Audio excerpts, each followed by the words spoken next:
네, 뉴욕 증시는 조정은 없습니다. 뭐 살짝 쉬어가는 숨고르기 정도만 계속해서 좀 나오고 있는데요. 살짝 또 한 번의 걸림돌이 있었습니다. 어떤 부분들이 영향을 미쳤을까요? 저희 최현주 전문가와 함께 내용 봐드리겠습니다. 어서 네, 오세요. 안녕하십니까. 네, 전문가님께서 예상하시는 경로대로 일단은 지수가 움직이고 있는 것 같습니다. 악재가 나오면 조금 밀리는 정도, 요 정도 수준이더라고요. 네, 예. 어제 3대 지수 같은 경우는 다우는 0.6% 하락했고 나스닥과 S&P는 0.3% 하락했습니다. 어제 다우지수의 하락은 비자카드가 4.7% 하락해서 조금 영향을 받은 것으로 보이고 있고요. 비자카드 하락은 아마존 영국 법인이 비자카드 영국에서 발급된 비자카드를 받지 않겠다 그런 소식에 4.7% 하락했습니다.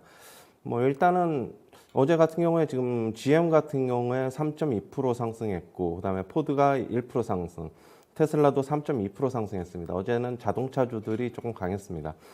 그다음에 어제 노바백스가 8% 상승했고요. 그리고 노블록스가 어제 7.3% 상승했는데 사상 최고가를 연일 갱신 중입니다. 지금 모건 스탠리 측에서는 메타버스를 구축하는 데 있어서 선도적 입지를 가지고 있다 이렇게 얘기를 하고 있습니다. 수익화 모델 혁신이 이루어지고 있어가지고 장기적인 수익 향상이 기대된다 얘기하고 있고요. 비중 확대를 제시하면서 지금 목표 주가를 지금 상향 조정 중이다. 지금 현재 자기네들이 기존의 이제 목표 주가보다 지금 높은 상태이기 때문에 다시 재평가하고 있다 이렇게 얘기를 하고 있습니다. 어제 화이자가 2.6% 상승, 모더나가 3.4% 상승했습니다. 아까도 얘기했듯이 지금 미국에서 이제 5에서 11세의 어린이 백신이 접종이 예상된다는 소식에 강세를 나타냈습니다.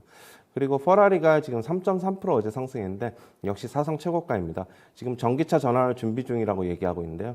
지금 모건 스탠리 같은 경우는 퍼라리의 이제 전기차 전략에 주목할 필요가 있다고 얘기하고 있습니다. 목표 주가는 265달러에서 350달러로 제시했고요. 지금 CEO가 지금 내년 6월에 이제 투자자 간담회를 갔는데 거기서 이제 전기차 전환 전략을 이제 공개할 계획이라고 합니다. 어제 애플은 1.6% 상승해서 최고치에 좀 얼마 안 남았습니다. 번스타인 같은 경우, 번스타인에서 얘기를 했는데, 지난 8년간 EPS 증가세가 이제 자사주 매입과 이제 저세율에 근거했는데요. 지금 자사주 매입 전략이 뭐 장기간 좀 유지될 수 있다 얘기하면서 투자 의견은 마켓 퍼폼, 목표 주가는 132달러를 제시했습니다. 어제 페이팔 홀딩스는 4.4% 하락을 했는데요. 지금 번스타인에서 얘기를 하고 있기로는 아마존 등 이제 뭐 전자상거래 플랫폼 기업들이 자체 결제 서비스를 이제 시작하면서 입지가 이제 좁아지고 있다 얘기를 하고 있습니다. 마켓 퍼폼을 제시하면서 260달러에서 220달러로 하향 조정했습니다. 어제 그리고 리비안이 15% 하락, 그다음에 루시드도 5.3% 하락을 했습니다. 모건 스탠리 측에서는 이제 루시드의 펀더멘털이 우려했던 것보다는 양호하다라고 얘기를 했습니다. 그러나 이제 2050년까지 연 55만 대의 생산 라인을 구축하겠다고 얘기를 했는데 달성은 불투명하다 이렇게 얘기를 하고 있고요. 비중 축소를 제시하면서 목표 주가는 대신 12달러에서 16달러로 상향 조정했습니다. 대신 16달러로 상향 조정했는데 그럼 시총이 280억 달러가 된다고 이제 모건 스탠리 측은 얘기하면서 만약에 이게 이제 정당화가 되려면은 2030년까지 연 40만 대의 생산 라인을 구축해야 정당화가 될 수 있다 얘기를 하고 있습니다. 어제 엔비디아는 3.1% 하락했는데 장 마치고 이제 실적 발표를 했죠. 지금 영업이익이 대폭 증가했습니다. 90% YOY 90% 이상 증가를 했고요. 지금 시간에서 4% 이상 상승 중입니다. 지금 어제 소매업체들 같은 경우에는 CNBC에서 얘기를 하기는 현금 흐름 개선이 지금 되고 있어가지고 자사주 매입 확대가 나타나고 있다 얘기를 하고 있습니다. 팬데믹 이전에도 자사주 매입을 일부 좀 확대했는데 지금 현금 흐름이 개선이 되면서 앞으로 계속적으로 확대해 나갈 것 같다 얘기를 하고 있습니다. 그리고 소프트웨어 업체인 오토데스크 같은 경우에는 베어드 증권에서 얘기를 했습니다. 성장 모멘텀이 가속화되고 있다. 2023년까지 이어질 것이다. 투자 의견은 아웃퍼폼을 제시하면서 목표 주가는 370에서 380달러로 상향 조정했습니다. 그리고 루시드 CEO는 지금 2020년 중반까지 중국하고 중동에 공장 설립을 계획을 갖고 있다 얘기했습니다. 그리고 어제 호실적을 발표한 홈디포 같은 경우에는 웨더부시 증권에서 비용 관리가 효과적으로 이루어지고 있다 얘기하면서 투자 의견을 중요해 목표 주가는 340에서 410달러를 제시했습니다. 퀄컴 같은 경우에 지금 키뱅크에서 매출 다각화가 이루어지고 있어서 긍정적이다고 얘기하면서 목표 주가를 185달러에서 210달러로 상향 조정했습니다. 그리고 10월 어제 신규 주택 착공 건수가 발표가 됐는데요. 전월 대비 0.7% 하락을 했습니다. 지금 그 이유는 원자재 가격 상승과 지금 노동 인력이 부족한 것으로 얘기를 보고 있고요. 지금 시장 예상치로는 1.6%였는데 많이 하회했습니다. 그리고 골드만삭스 CEO가 지금 증시 버블 과열 경고를 했는데요. 지금 탐욕이 공포를 너무 앞서 있다 얘기를 하고 있습니다. 자기의 경험상 이런 기간은 이제 오래 가지 않는다 얘기하면서 지금 연준의 부양책이 지금 지나치게 이제 뭐 계속되면서 자산 가치가 이제 치솟으면서 인플레이션도 부추기고 있다 얘기를 하고 있습니다.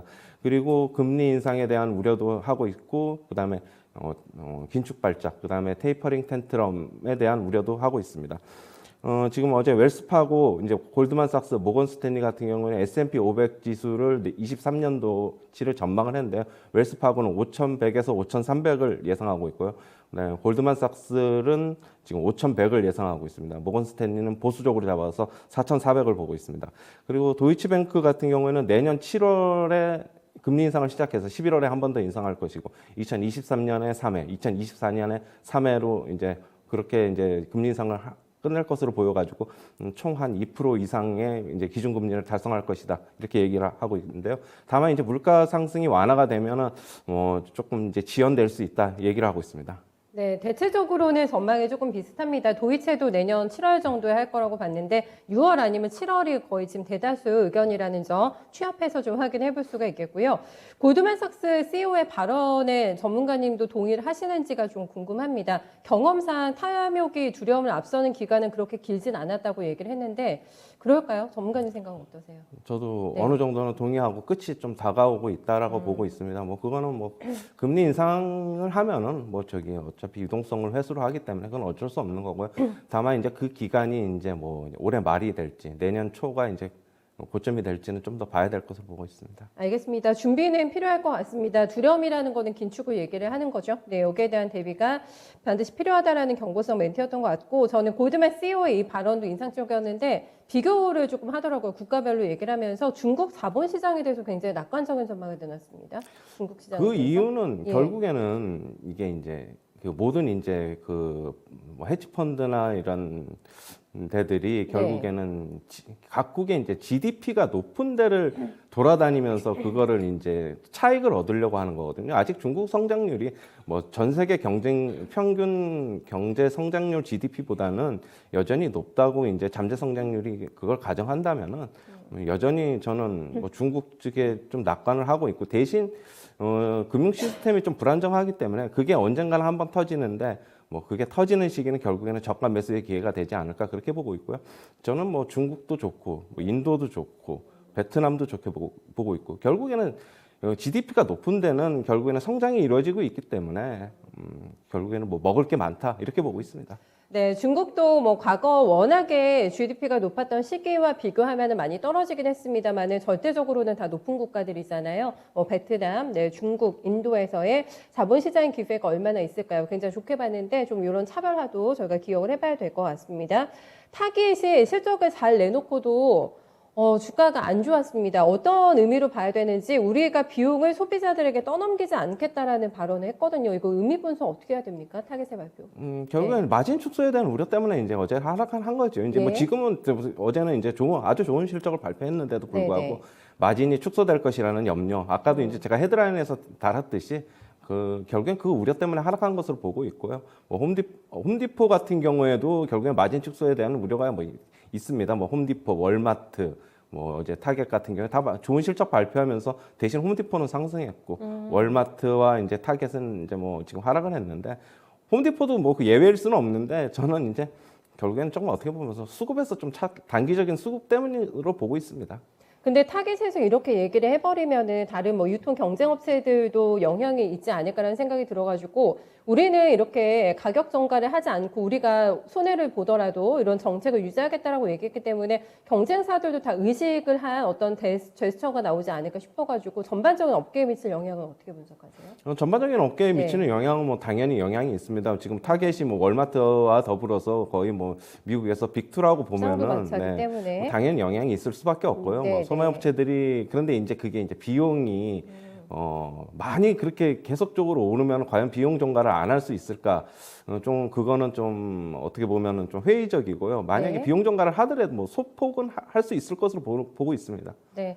그리고 뭐 마진이 적더라도 많이 팔면 또 어느 정도 맞춰질 수가 있기 때문에 당분간이겠죠. 이거 뭐 계속 그런 정책은 할 수 없겠습니다만 일단 이런 발표가 나왔다라는 점을 확인을 조금 해봐야 될 것 같고 전기차는 정말 다이나믹합니다. 종목도 움직이는 거 보면은 일단은 뭐 지금 전기차 3인방 같은 경우는 조금 조정을 받았고 기존의 자동차주와 바통 터치가 되는 움직임이 나왔고 GM의 전기차를 타면서 바이든 대통령이 엄지척을 했잖아요. 네. 여러 가지 발언도 있었고 했습니다. 이거 지금 바통 터치 된다고 봐야 됩니까? 주가 이쪽 더 강해질까요? 기존의 완성차들? 지금 뭐 네. GM 같은 경우에는 또 전고점 바짝 다가서고 있고, 네. 뭐 기존에 이제 그러니까 이렇게 내연기관 차를 만들던 곳이 결국에는 전기차 전환을 빠르게 이제 전기차 전환으로 이제 변신한다는 건데요. 네.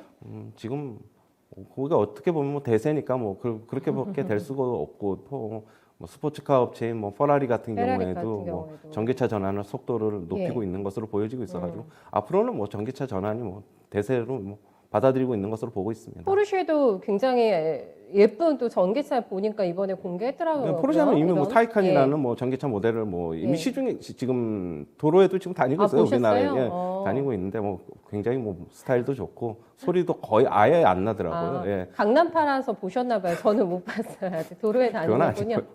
그냥 예. 어떻게 봤는데 옆에서 야. 봤는데 뭐 아주 좋더라고요. 그런데 그렇군요. 뭐 폭스바겐 결국에는 포르쉐는 폭스바겐 그룹에 이제 속해 있기 때문에 폭스바겐이 뭐 전기차 전환을 아주 빨리 빠르죠. 속도를 예. 내고 있기 때문에 같은 영향으로 보고 있습니다. 알겠습니다. 그러면은 기존에 뭐 리비안이나 저희 루시드 이런 쪽 투자하신 분들 많았잖아요. 네, 이런 분들은 이제 좀 차익을 챙겨야 됩니까? 저희 사학개미 분들도 거품주의보가 계속 나와가지고 아니죠. 불안하더라고요. 그거는 이제 뭐 아니에요? 리비아는 저는 솔직한 얘기로 네. 뭐 아직 상용 트럭이 생산을 안 하고 있기 때문에 지금 주가는 뭐 어느 정도 다시 내려올 것이라고 저는 보고는 있는데 네. 루시드는 아직 이제 뭐 생산을 시작하고 어떻게 보면은 이제 실적이 이제 좋아질 일만 좀 남았다고 저는 보는 의미에서 네. 아직까지는 저는 좀 괜찮다고 보고 있고 모건 스탠리 측에서는 이제 조금 이제 그렇게 너희들이 생산 라인을 빠르게 구축할 수 있느냐 그거는 이제 조금 회의적으로 보고 있다 그런 의미로 보고 있습니다. 알겠습니다. 역시나 루시드 쪽에 한 표를 또 주셨습니다. 가장 메리트가 있고 네, 상방에 대한 여유 있기 때문에 혹시 들어가셨거나 들어가지 않으신 분들은 조금 탐해 보셔도 괜찮을 만한 종목 되지 않을까 싶어요. 루시드 여전히 긍정적인 시각을 얘기해 주셨고 요즘에 너무너무나 우리 시장을 예측하기가 어렵습니다. 그 생각보다 오를 것 같은 날은 또 빠지고 빠질 것 같은 날은 오르기 때문에 예측이 참 어려운 시장인데 그래도 제가 질문을 드려야 될 것 같아요. 어떻게 보세요 오늘? 어제 같은 네. 경우는 조금 이제 상승을 예상했는데 예. 어제는 이제 보면은 왜 그러니까 빠진 외인 거예요, 같은 어제? 외국인들이 결국에는 장 거의 끝날 때까지는 그냥 거의 그냥 보수적 그러니까 아예 그냥 보합이죠. 그냥 사는 것도 없이 파는 것도 없이 약 100억 정도의 매도를 기록했는데 장 막판에 약 1000억 정도로 매수로 전환을 했어요. 네. 그 전까지는 이제 뭐 연기금에서 한 1000억의 매도가 나오고 뭐 금융투자 증권에서는 걔네는 원래 단기적으로 하는 애들이니까 뭐 이제 어제가 한 6천억 이상의 매물이 나와서 이제 시장을 하락했는데 그렇게 본다면은 어제 매수세가 이제 굉장히 이제 시장이 에너지가 어떻게 보면 취약하다는 거죠. 외국인이 좀만 받쳐주지 않고 개인만 받쳐주고 뭐 기관에서 매물이 나오면 바로 그렇게 시장이 어제도 너무 뭐 가벼워지기 때문에 한 30% 이상, 30포인트 이상이 지금 코스피 기준으로 그렇죠. 이제 빠졌는데 네네.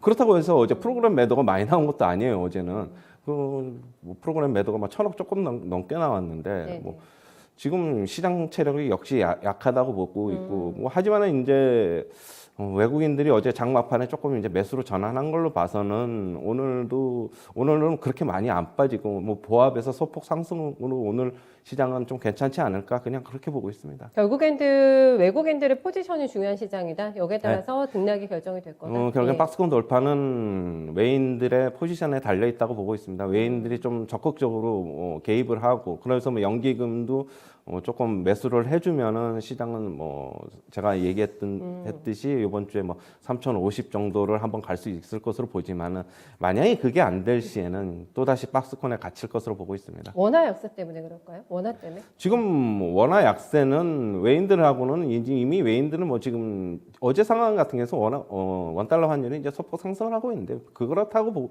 보기보다는 우리나라 시장에서 어떻게 보면은 크게 어떻게 보면은 기존 상대적인 메리트가 메리트를 못 떨어지니까? 찾고 있지 않나 지금 그렇게 보고 있고요. 지금 우리나라 시장이 계속적으로 디커플링이 되고 있는데 지금 뭐 제가 또 얘기했듯이 뭐 성장성을 미국 시장이 좀 더 부여받아서 가는 것도 물론 있는데 작년 말서부터 올해 초 1월까지 워낙 급하게 상승을 한 폭이 그때는 이제 미국 시장보다 우리나라 훨씬 더 가파랐거든요. 그렇죠. 그렇다고 보면은 네. 지금은 어떻게 보면 하락이 뭐 미국 시장 상승으로 인해서 어느 정도 좀 다시 똑같아지는 상황이 아닌가 연수익률로 보면은 네네. 그렇게 보고 있습니다. 아, 그렇게 또 길게 보면은 네. 위안이 되네요. 또 그렇게 말씀해 주시니까.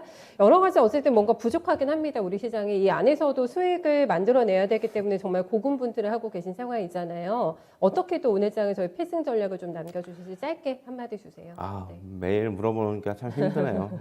제가 뭐 점쟁이도 아니고 저도 뭐 그러게요. 예. 장기적인 거는 뭐 어느 정도 뭐 그걸 비율을 어느 정도 뭐 얘기를 할 수 있는데 매일매일 단기적으로 맞추는 건 솔직히 뭐 아주 힘든데 홀짝에 이제 비유할 수도 있는데 오늘 아까도 얘기했듯이 오늘 같은 경우에는 그냥 뭐 소폭 상승 정도 그냥 하지 않을까. 뭐 종목별로는 대신 뭐 조금 여전히 뭐 수익률 게임이 좀 나올 것으로 보고 있습니다. 알겠습니다. 종목의 또 수익률 게임에 집중하면서 오늘 대응해 보겠습니다. 어려운 질문 드려가지고 네, 제가 감안할게요. 전문가님 말씀 예, 고맙습니다. 감사합니다.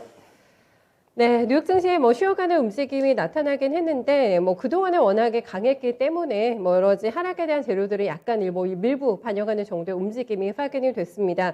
문제는 우리 증시 체력이 너무 약해져 있다. 수급이 굉장히 빈약하고요. 시장 전반을 끌고 갈 만한 강력한 좀 모멘텀이 없기 때문에 개별 종목의 어떤 재료들에만 의존하고 있는 시장입니다. 오늘도 좀 별반 다르지는 않을 거다라고 예상을 좀 해주셨고 그렇기 때문에 굉장히 집중하시면서 디테일하게 전략을 한번 캐내 보셔야 될 것 같아요. 네, 최양재 전문가와 함께한 모닝타임즈였습니다.